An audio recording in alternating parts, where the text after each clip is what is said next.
এসছি এখানে ত্বকীরকে যে কিডন্যাপ করা হয়, তাকে যেখানে হত্যা করা হয় এবং যেখানে লাশ ফেলা হয়, যেখানে লাশ পাওয়া যায়, প্রতিটা জায়গায় আমরা ভিজিট করছি তদন্তের স্বার্থেই।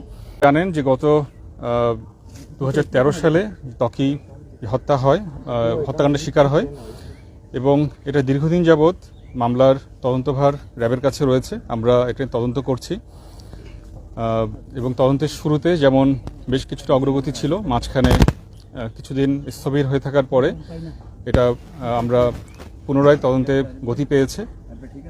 এর অন্যতম প্রধান কারণ হচ্ছে আমরা র্যাব হেডকোয়ার্টার্সের সহায়তা পাচ্ছি। র্যাব হেডকোয়ার্টার্সের তদন্ত শাখা এবং গোয়েন্দা শাখা তাদেরও আমাদের ব্যাটালিয়নকে সহায়তা করছেন এবং আমরা নেসেসারি গাইডলাইন পাচ্ছি। বর্তমানে আপনারা জানেন আমরা খুব রিসেন্টলি আমরা 5 জনকে অ্যারেস্ট করতে সক্ষম হয়েছি। এদের ভিতরে একজন 164 ধারা জবানবন্দি দিয়েছেন এবং